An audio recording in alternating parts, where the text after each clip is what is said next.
Om Swastiastu. Selamat siang Bapak dosen dan teman-teman. Di sini saya akan mempresentasikan mengenai analisis kasus catur marga dan tempat suci dalam agama Hindu. Nah, sebelum itu, saya akan memperkenalkan diri saya sendiri. Perkenalkan, nama saya Kadek Permati Gayatri Widyadharma dengan NIM 2517051273. Nah, sebelum memasuki kasus-kasus dalam catur marga, di sini saya akan menjelaskan apa itu catur marga. Kata catur marga ini kata catur yang berasal dari bahasa Sanskerta yang berarti empat, sementara marga yang berarti jalan. Dan pengertian dari catur marga ini adalah empat jalan menuju Tuhan yang terdiri dari bakti marga, yaitu jalan cinta dan pengabdian kepada Tuhan. Yang kedua ada karma marga, yaitu jalan tindakan dan welas asih. Dan jenanda marga artinya jalan pengetahuan dan kebijaksanaan. Dan yang terakhir ada raja marga, yaitu jalan meditasi dan penguasaan diri. Nah, menurut saya dalam kasus yang pertama adalah menceritakan adanya seseorang yang mahasiswa itu rajin bersembahyang, tapi kehidupan sehari-hari dia itu ya bohong sama temen-temennya.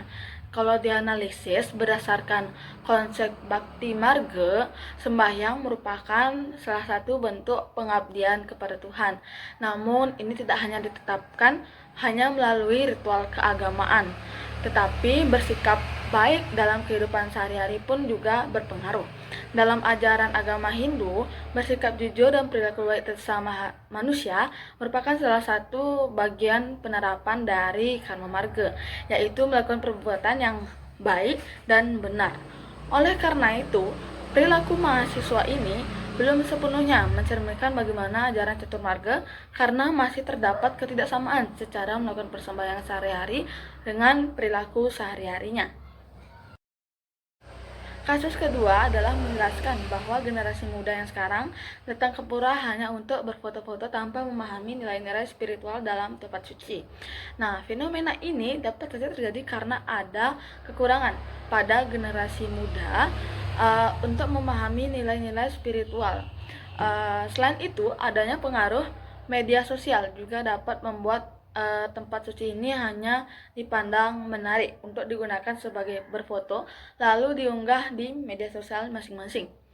Nah, untuk mengatasi hal ini diperlukan adanya diajarkan kepada generasi muda untuk memahami bahwa pura adalah tempat yang suci memiliki nilai spiritual yang mendalam. Selain diajarkan, generasi muda juga harus menyadari bahwa sikapnya itu sangat tidak sopan dan bisa saja mendapatkan kritik yang tidak enak dari orang-orang sekitar yang melihat sikap mereka seperti itu.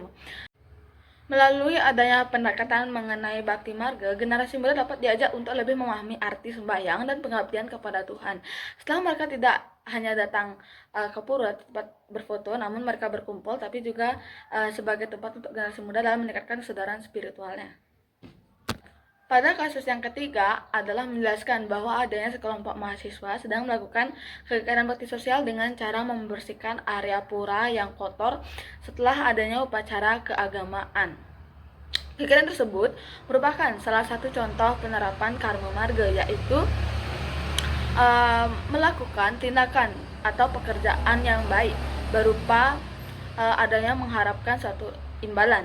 Dengan membersihkan area pura, baik hanya ditujukan kepada kepedulian terhadap lingkungan, tapi juga salah satu bentuk penghormatan terhadap tempat suci yang merupakan tempat yang memiliki makna spiritual. Kasus yang keempat menceritakan mengenai mahasiswa yang lebih tertarik dalam mempelajari kitab suci dan filsafat Hindu daripada mengikuti kegiatan persembahyaan di pura. Jika dilihat dari konsep Jnana Marga, sikap tersebut sebenarnya adalah bentuk penerapan spiritual. Jnana Marga mengajarkan bahwa pentingnya pengetahuan dan memahami ajaran agama sebagai jalan untuk mendekatkan diri kepada Tuhan. Oleh karena itu, dengan mempelajari kitab suci adalah hal yang baik dapat mendorong seseorang untuk lebih memahami apa saja makna kehidupan secara mendalam. Namun dengan hal tersebut akan lebih baik jika pengetahuan tersebut disetarakan dengan melakukan praktik spiritual seperti bersemayam. Pada kasus yang kelima, menjelaskan bagaimana seseorang umat Hindu yang datang ke pura pada saat pagi hari untuk melakukan meditasi dan yoga sebagai bentuk pengendalian diri, dan kegiatan ini dapat dikaitkan dengan Raja Marga, yaitu jalan spiritual yang mengajarkan pada pengendalian diri dan pikiran dengan melakukan meditasi. Meditasi dan yoga dapat membantu seseorang dalam menenangkan pikiran dan meningkatkan kesadaran spiritual. Dengan melakukan meditasi di tempat suci, seorang dapat lebih mudah berpikir pikirannya kepada Tuhan. Oleh karena itu, kegiatan tersebut dapat memberikan manfaat yang besar bagi perkembangan suatu spiritual seseorang. Kasus yang keenam menggambarkan adanya pengunjung pura yang mendatangi pura dengan pakaian yang kurang sopan dan berbicara keras di area pura. Perilaku dengan seperti ini tidak sesuai dengan etika yang seharusnya dijunjung tinggi ketika berada di tempat suci. Dalam agama Hindu, pura merupakan tempat yang disucikan sebagai setiap umat dapat diharapkan menjaga sikap, perilaku, serta cara berpakaian ketika berada di tempat suci. Dan pengunjung yang menjaga sikap dengan sopan, penuh penghormatan, dan menghargai tradisi Hindu adalah bentuk bakti kepada Tuhan. Oleh karena itu, selain umat Hindu seharusnya bisa menjaga kesopanan dan ketenangan ketika berada di tempat suci. Dan umat Hindu pun juga harus berperilaku yang sama agar tidak melanggar etika pada saat berada di tempat suci. Kasus yang ketujuh, pada kasus ini adanya perdebatan yang terjadi dalam masyarakat mengenai masalah pembangunan pura yang baru. Sebagian warga ada yang mendukung pembangunan pura yang baru. Sebagian warga juga ada yang tidak mempermasalahkan karena pura baru ini tidak terlalu diperlukan. Untuk menyelesaikan konflik tersebut, masyarakat perlu mementingkan prinsip dharma serta semangat kebenaran melalui adanya musyawarah yang dilakukan.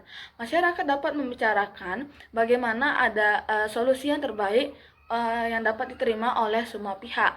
Nah, semangat ini akan menjadi salah satu pengabdian dalam ajaran Karma Marga. Juga dapat diterapkan agar setiap keputusan yang diambil benar-benar bertujuan untuk kebaikan seluruh masyarakat. Kasus yang ke-8 membahas mengenai beberapa tempat suci yang dijadikan lokasi wisata sehingga ada banyak wisatawan yang berkunjung, dan fenomena ini dapat memberikan dampak positif maupun negatif. Dampak positifnya adalah tempat suci tersebut menjadi lebih dikenal oleh masyarakat lain serta terjadinya peningkatan dan perekonomian pada warga sekitar di lokasi wisata.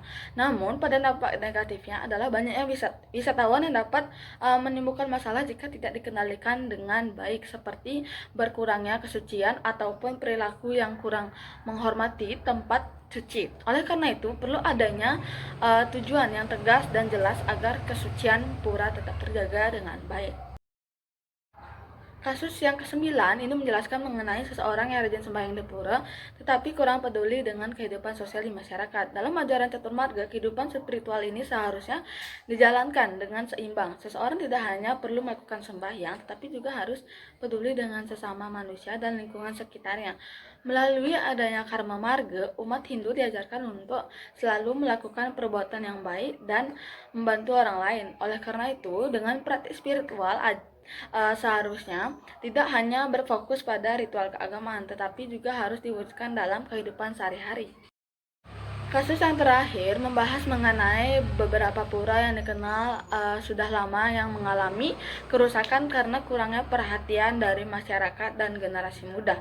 Hal ini akan menjadi suatu tantangan dalam menjaga warisan budaya dan spiritual umat Hindu. Untuk melestarikan tempat suci, diperlukan adanya kesadaran dari masyarakat serta ketertiban generasi muda. Dengan mengadakan kegiatan gotong royong, bakti sosial, serta pendidikan mengenai nilai spiritual dapat membantu menumbuhkan adanya rasa tanggung jawab mengenai tempat suci. Dengan demikian, tetaplah terjaga dengan kesucian dalam pura yang lama ini menjadi pusat spiritual umat Hindu. Sekian presentasi dari saya ucapkan terima kasih.